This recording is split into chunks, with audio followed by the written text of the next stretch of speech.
This video is brought to you by the Inno 3D range of RTX 30 series graphics cards. Stick around to the end of the video to learn more about the next generation of GPUs and how they'll transform the way you play. Watch Dogs Legion. Now, I previewed this game a little while back. I commented back then that I thought it was really interesting from a design perspective. Like, there were a lot of interesting ideas going into this. It seemed very sophisticated in its construction, but I wondered how fun it would be. I've now played through the full game, rolled credits, done a whole bunch of side content, explored all of London.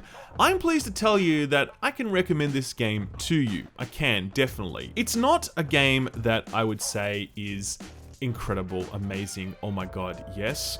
Nor is it a game that is absolute dumpster fire, trash tier, this is awful. It really does sit in the middle because it's done some really fantastic things, particularly with its mission design and with its you can recruit anybody off the street gimmick thing that really create an open world immersive sim, the likes of which I've never really experienced before, and I really respect it for that. But at the same time, there are some massive issues with the overall tone and writing and sort of identity of this game, because there's no main protagonist to ground it. The entire thing feels too disjointed, and that's a shame, because the game systems underneath it are great and really interesting and quite resilient. You can really push them quite hard and produce some really interesting outcomes. But the story, the wrapping around all of that is not great. So let's dig into some of the detail. Let's review Watch Dogs Legion.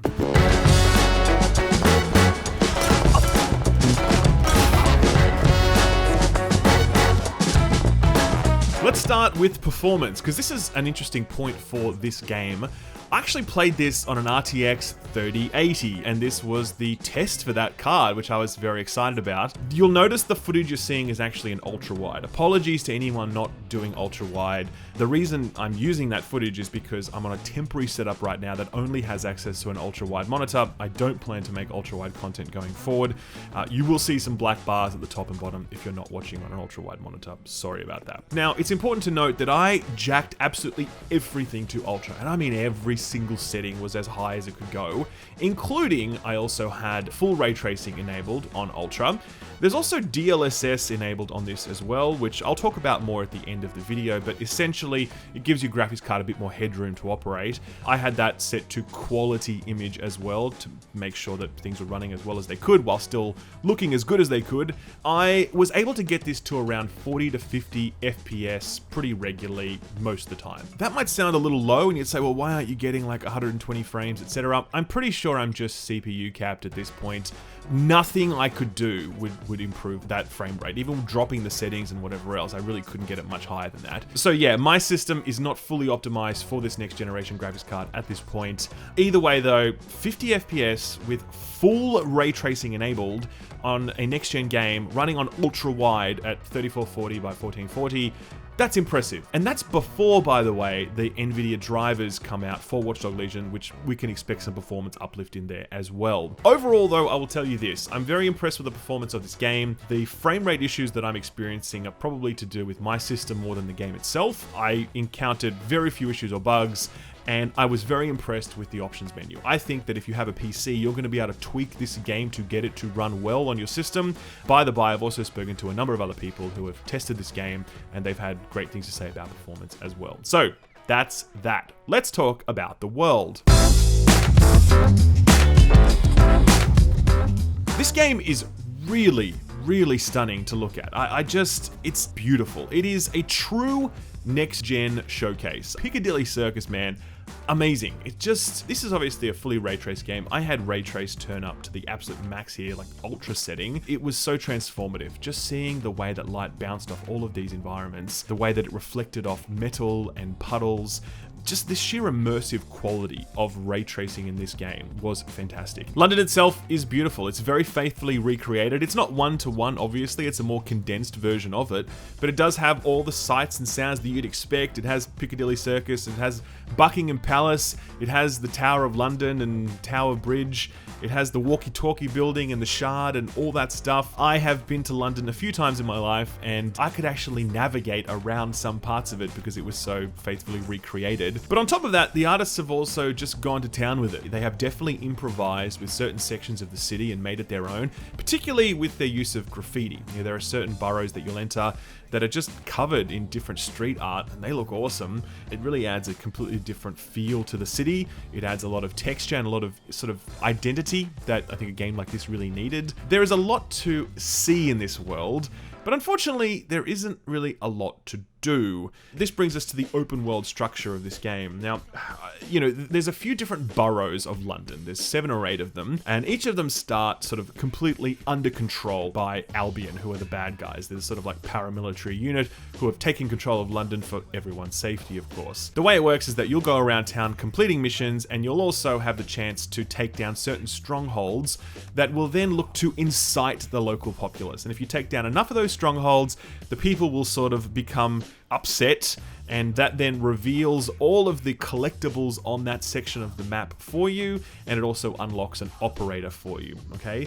What it doesn't do, though, is actually change the look of the city at all. It's not like all of a sudden that section of the city is on fire or people are behaving radically differently, at least not from what I could tell. It really is the same. It's kind of quite a menu-based change when you have sort of incited rebellion in one of these sections of the city, and it perhaps would have been nice to see the city transform a lot more as a result of your actions. The world is very static, very unchanging, despite the fact that you are essentially kind of liberating it over time. Beyond that, there's a real shortage of side activities on the map. There's like a parcel delivery mission which you can do. There's a soccer mini game you can play. You can play darts at the pub and go drinking. That's about it. And I really have to say that the beauty of London is very, very skin deep. There is not much to find and discover here. Stuff that you can actually do. There are lots of things you'll walk around and you want to stop and look at it because it's beautiful, but you can only look at it. This is a classic Ubisoft game that is absolutely addicted to map markers and GPS guides, and really petrified of asking the player to find things for themselves, which is a real shame. Perhaps the biggest weakness of the game is its writing and its tone. But there's mixed things to say about this, right? The way this game is structured is that there's essentially 5 villains that you need to take down.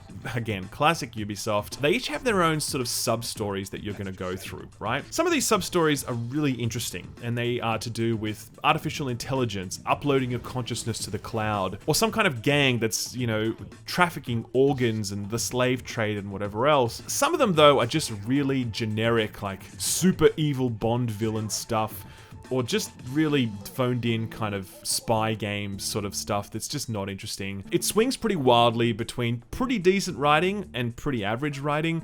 Overall, was I interested and engaged in this story? No. I kind of just rolled through it and really remarked the individual times when I was like, hey, this is cool, well done. But most of the time, it's pretty forgettable. The reason for that is because there's actually no central protagonist in this game. The way it works is that you can walk up to anyone in the street and immediately recruit them to DedSec, right? Literally anyone on the streets of London you can approach and be like, hey man, want to become a terrorist? And the other person's like, oh, thank God, I've been waiting for a terrorist to come up to me and ask me to become a terrorist. Would you mind killing my landlord and then I'll join up with you? Thanks. Like, that's honestly how that goes when you approach people. Like, I get the whole willing suspension of disbelief thing, like where they've got a mechanic and they need to use it, but it does make the whole game feel quite goofy when literally everybody is ready to join this violent resistance without so much as batting an eyelid. When you have these people in your squad, you can then play them and bring them to a mission, and they become the main character. So in one mission, I'm playing as a construction worker, and the next mission, I'm playing as a kind of punk rocker, whatever. The game is still talking to me as though I'm the same person. The game essentially ignores the fact that I have changed people and is just played in that way. There's no meaningful dialogue between myself and those other characters, because the dialogue needs to be purposefully generic. It's just jumping around so much in terms of the face I'm seeing on screen and the voice that I'm bringing to these discussions that it really is not possible to have a deep emotional conversation with other characters, because the cast of characters is this revolving door. There's also big execution issues with this. So lip syncing is generally terrible. Facial animations are awful. We'll see what we can do. But it doesn't seem too hard. We've disrupted Albion propaganda before. The way that voice works in this game for the main characters, for the people you're playing as, is they recorded a number of voice actors, and then they kind of modulated their voices, and that can sound really goofy sometimes, and the voices just don't sound right, or sounds like people are speaking too slowly or just weirdly. It's just, Don't worry, though. We'll get your friend's medicine. DedSec is on the case. it doesn't quite work. It's a really interesting concept, but it should have been applied to a supporting cast of characters, not the main character, right? This game should have been built around a character or a set of characters, because right now it just feels like this hobbled together collection of side missions that you are playing through as some random person. This game is a good game, but I think a lot of people will struggle to get all the way through it, because at no point did I ever feel connected to its characters. And I think that a lot of people need that connection when they're playing a game like this, like Grand Theft Auto, for example. This is not that at all, and I think it's a real blunder in what is an otherwise pretty great game. But while this approach definitely hurts the narrative, it really does wonders for the gameplay. It's actually fantastic.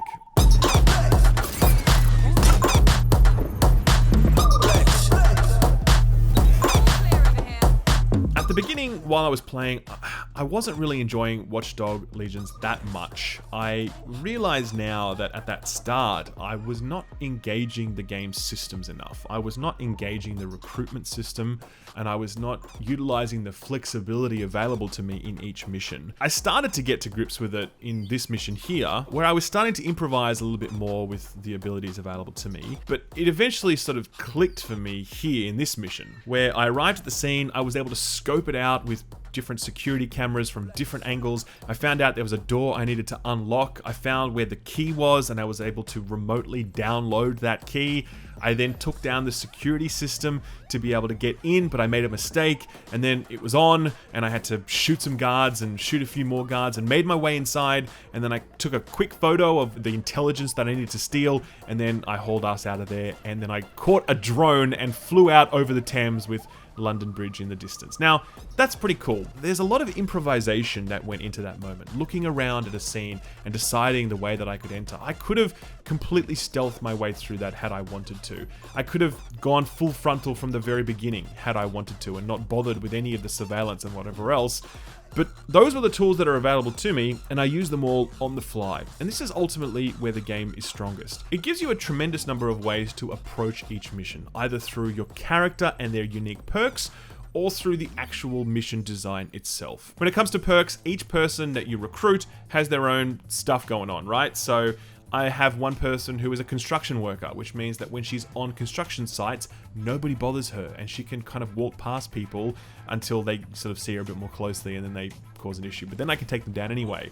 Same goes with Albion employees. I can walk around secure facilities dressed up as one of their guards. I can recruit hackers that can hack things faster or from a greater distance. I can recruit drone specialists who can turn drones against each other. Or I can just recruit a straight up commando dude who is able to shoot everything, and that's how he rolls. Those different characters, and there are a lot of them. There are a lot of different archetypes. There are a lot of different perks. They all give me unique ways to approach missions, especially when you look at the way the missions are designed. You have things like cameras, which allow you to scope out the entire scene from different angles. You've got the ability to remote unlock doors if you can find where the key is. There are traps everywhere that you can arm, and later on you can actually attract guards to those to KO them. Some missions I have completed where I never even stepped foot inside. I just controlled drones, and they were what I used to do the entire mission. There's obviously full frontal assault capability, taking down guards, and then there's all manner of distractions that you can throw up as well. What I eventually came to realize is that this is an open world immersive sim.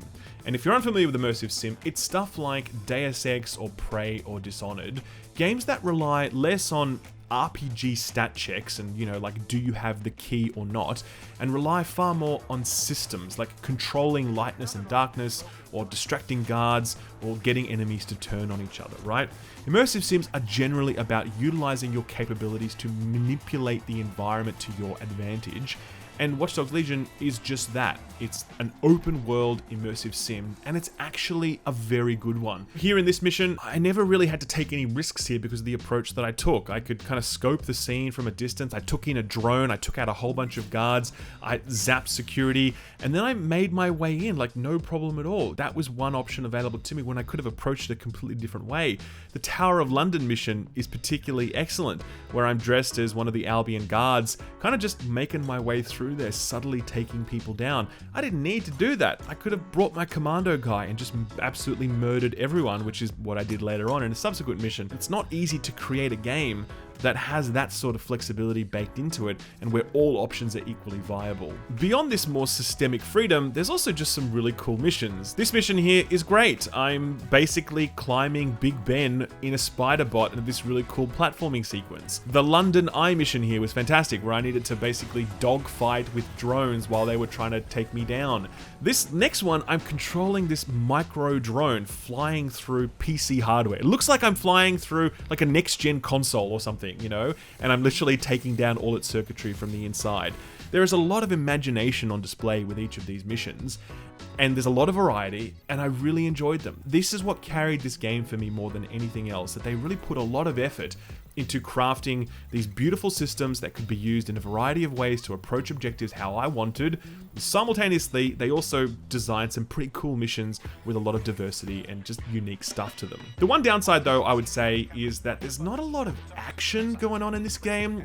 Most of the time, there was really only 2 missions where I had a car chase. And I'm not saying, hey, there should be 30 car chases in this game, but I'm saying you look at a game like this and you think, hey, there's probably a lot of car chases in this because it's a big open world or whatever. Not so much. You know, same with full frontal assaults. Obviously, I chose not to do full frontal. I chose to be stealthy and sort of hack my way through most of the game where I could have gone full frontal. But I also would have liked had the game asked me to do a bit more sort of Rambo stuff than it did. The game does feel quite finicky more often than not, and I really enjoyed that. I really enjoyed just sitting back and figuring out how to approach a situation. But those who are looking for a more action-oriented experience, you can kind of create that for yourself, but the missions certainly won't ask that for you. You essentially need to make your own explosions. You need to make your own car chases, because the game won't make that happen for you. This is a Ubisoft game, which means it has all the monetizations. Well, most of them anyway. There is a season pass for this game that brings Aiden, the character from the first game. He becomes playable in this game as one of your operators. There's also a few story missions available when you purchase that season pass, as well as a major content drop later on called Bloodline, which is essentially an expansion. There's a VIP status which you can get. I got given the Ultimate Edition of the game, by the way, for review. That's why you're seeing that I have a lot of this stuff already. I didn't purchase it, Ubisoft gave it to me for the purposes of review. This VIP status gives you increased currency gain, I think. I couldn't actually find anywhere online exactly what this does. All of the editions advertise the fact that you can get it. None of them explain what this VIP status does. I'm pretty sure it just increases currency gain for a month while you're playing. You can buy boosters that reveal collectibles on the map. That's pretty lame. You can buy currency, so you can buy in-game cosmetics. You can also buy individual operators. Now, to be clear about this, the operators that you purchase do not have any additional perks or stats or whatever that make them better than the people you can recruit off the street. What they do have, though, are cosmetics that are pretty cool. Predictably, the very best looking cosmetics in this game are behind this paywall. It's like 15 Australian dollars for each of these operators, mind you, which is a lot. The game in Australia costs $100. There's also bundles that you can purchase, and they cost 1,500 coins. And of course, you can't buy 1,500 coins, you can only buy 2,500 coins, which means that I essentially would need to pay 30 Australian dollars if I wanted to buy one of these bundles. It's bullshit. Look, this is obviously disappointing monetization. It's not the worst I've ever seen, though. It's not as bad as Assassin's Creed Odyssey, for example, where their XP booster kind of felt almost mandatory because of the way they managed an XP grind in this game. This game is not one of those RPG lights that you've seen from Ubisoft. This is not an RPG at all, in fact. This is an open world action game, and so there's no effort to monetize RPG elements. Having said that, though, it's disappointing that a game that is already, what, $60 US or 100 Australian dollars still has monetization like this. There's also a multiplayer mode coming later that is going to add co-op play and whatever else. I'm imagining it's something like GTA Online, but I don't know. It's not available yet. I'm sure we can expect a lot more monetization in the future, so watch this space. So overall, how do I feel about Watch Dogs Legion? Well, I think a good question to ask is this just another Ubisoft game? Because, you know, we all know what that question means at this point. In some regards, yes, this is a typical Ubisoft game. It is a map marker-driven approach to design. It's a very empty, almost lifeless open world, even though it's very pretty. The writing is generally pretty average, and it has some disappointing monetization. But what's atypical, right, is the fact that it actually runs beautifully and has no major bugs or issues or crashes, which is rare for a Ubisoft game, particularly on PC. It has some really, really fantastic mission design that is full of imagination, that it is always throwing new stuff at you, keeping things feeling fresh. And that's not typical Ubisoft, because Ubisoft really don't invest in interesting mission design most of the time. More than anything else though, its core game systems are so robust that they allow the player to improvise and express themselves, to play their way. And you really can't do that in Ubisoft titles. It's not a thing. Their games are always super simple games that are just propped up by open world exploration and these RPG light gear games. This is probably the smartest Ubisoft game I've played in a while. And in a weird way, it kind of makes me hopeful for if they were to make a Splinter Cell game, because a lot of the stuff that you do in this game, it's stealth, man. It's a really competent stealth game. And I feel like if they brought a lot of these tools into Splinter Cell, then I'd be okay with that. Do I recommend this to you? I do actually. I do recommend it. I don't think it's a must play. I don't think it's incredible, but I think it's a really solid 20 to 30 hours of interesting game design. I think we're going to refer back to this in the years to come. I think history will be kind to this game, because immersive sims, it usually takes a while for people to appreciate them. I mean, look at something like Prey 2016, which, you know, back then we were sort of, oh, it's okay, whatever, it's pretty good, I guess. But now everyone's like, oh, it's a fucking masterpiece, it's incredible. I don't think this is a masterpiece, but I do think it's well made and it's intelligent, and I think there's some stuff here to unpack, and it's going to take some time to fully appreciate all of that. And for that reason alone, I think it's worthwhile. Anyway, that's the video. Stick around to learn more about the next generation of NVIDIA graphics cards, ray tracing, and the Eno 3D lineup of cards. This video was brought to you by the Eno 3D range of RTX 30 series GPUs, and if you haven't looked into how much of a leap this next generation of cards are, then you really should. Put simply, this next generation of NVIDIA GPUs are to PCs what the PS5 and Xbox Series X are to consoles. They make 4K gaming actually possible, where before you had to turn down too many of your settings to keep your frame rate up. More importantly, they also make ray tracing a reality, something that was just beyond the reach of the previous generation of cards, since the performance cost was typically too damn high. If you're not familiar with ray tracing, it's a vastly better and more realistic way of producing lighting in games. Things like reflections on metals or glass or on puddles on the street. Before, developers had to manually manipulate light, which was both time intensive for them and never as authentic as it could be. With ray tracing, light is simulated through an algorithm, meaning it bounces and reflects in more ways than was possible before. Scenes in games like Watch Dogs Legion and Cyberpunk 2077 are utterly transformed through this sort of tech, and it's hard to go back once you've experienced it. The 30 series cards make ray tracing possible through not only raw processing power, but through something called DLSS, or Deep Learning Super Sampling. It's sort of hard to explain, but the long and the short of it is that it uses your GPU processing power more efficiently, giving you more headroom to enable more graphical settings, including stuff like ray tracing. I played Control with DLSS enabled, and it literally doubled my frame rate when I had ray tracing turned on. If you haven't got a 30 series card yet, I really strongly recommend checking out the Eno 3D lineup, specifically their RTX 3080 iChill X4. In addition to out-of-the-box overclocking and programmable RGB, it also features some of the most advanced cooling of any RTX 30 series card, including a side rotor fan for added airflow. I have one of these cards since Eno sent me one. That's what I review my games on now, and it's just a complete game changer. I mean, I went from an RTX 2080 Ti to this, and even then, the results have been huge.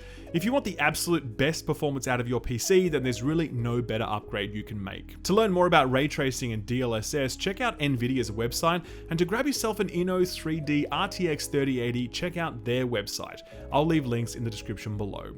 Thanks to Eno 3D for sponsoring the video, and thank you for watching it.